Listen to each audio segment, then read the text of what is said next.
প্রতিদিনের সংসার জীবন একই রুটিনে বাঁধা, এইভাবেই দিনগুলো কেটে যাচ্ছে। তো রাধে রাধে বন্ধুরা, আজকে তোমাদের সামনে আবার একটা নতুন ভিডিও নিয়ে এলাম। আশা করি তোমরা সবাই ভালো আছো, আমরাও ভালো আছি।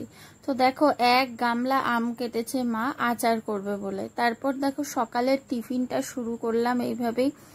রুটি, আটার রুটি আবার ময়দার রুটি, দু রকম রুটি করতে হয় আমাদের, যেহেতু বাবা খায় না ময়দার রুটি, বাবার জন্য আটার আর আমাদের জন্য ময়দার। মাও খায় না কিন্তু অনেক সময় খায়। আর আলু আর পেঁয়াজ আর কাঁচা লঙ্কা দিয়ে ভাজা, এটাই ছিল আজকে সকালের টিফিন। তো ভাজাটাও কিন্তু বেশ ভালো করেই করতে হবে, না হলে কিন্তু আমার ছেলে খায় না। আমাদের ঘরে যে রান্নাই হোক, সামান্য মুড়ি মাখা হলেও সেটা বেশ তরিজুত করেই করতে হয়, তবে গিয়েই সবাই ভালো খায়, বিশেষ করে আমার ছেলে। তো যাই হোক, ও এইভাবে করেই ওকে খাইয়েছে ওর ঠাকুমা ছোটবেলার থেকে, তাই ও এইভাবেই খেয়েই অভ্যস্ত, যেমন তেমন ভাবে কোনো কিছুই খেতে পারে না।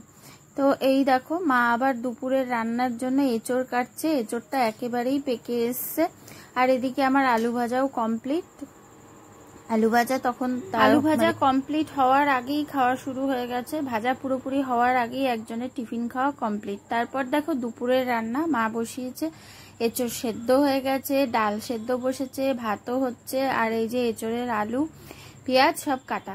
তো এইভাবেই আজকে দুপুরের রান্নাটা মা করেছে। ডাল হয়েছে আর আলু ভাজাও হয়েছে আবার, আর এঁচড় হয়েছে আর চাটনি হয়েছে।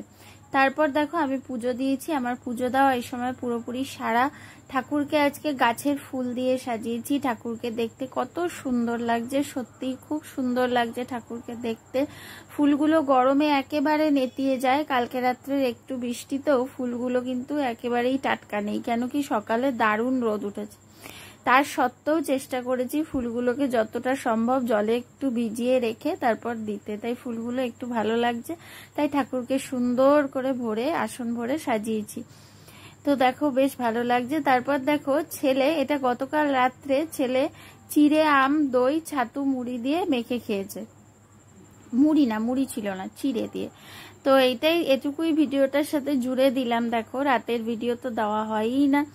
তো দেখো ছেলেকে এইভাবে করেই চিড়ে আম দই দিয়ে মেখে রাত্রে খাবার দিয়েছি। ও হঠাৎ করেই বললো এটাই খাবে। গরমে ওর আর অন্য কিছু খেতে ইচ্ছা করছে না, রুটি রোজই খায়, তাই একটু অন্যরকম খেতে চাইলো। তা ভালোই খেয়েছে, ভালোই লেগেছে ওর খেতে। আসলে গরমের মধ্যে মাঝে মধ্যে এরকম খেতে ভালোই লাগে। তো ও হঠাৎ করেই খেলো। কোনোদিন আমরাও যদি সুযোগ হয় সবাই খাবো একদিন, সেদিন হয়তো আবার ওর খেতে ইচ্ছা করবে না। যেদিন ওর ইচ্ছা হয়েছে ও খেয়েছে, আবার আমরা সবাই যেদিন খাবো সেদিন ওর ইচ্ছা হবে না।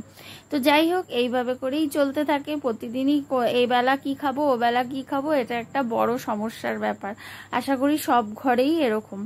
তো যাই হোক, এইভাবে করেই দিন চলে। তো এইভাবে করেই খেলো। গতকাল রাত্রে খেয়েছিল এই খাবারটা, ভালোই খেয়েছিল, ভালোই লাগে খেতে মাঝে মধ্যে এরকম খাবার। তোমরাও কখনো খেয়ে দেখো, ভালোই লাগে। তো ভিডিওটা এতটুকুই, ভিডিওটা আর বেশি বড় করার মতো কিছু নেই আমার কাছে। তোমরা কেমন লাগলো ভিডিওটা অবশ্যই জানিও। সাথে থেকো, পাশে থেকো, সবাই খুব ভালো থেকো, সুস্থ থেকো। রাধে রাধে, টাটা।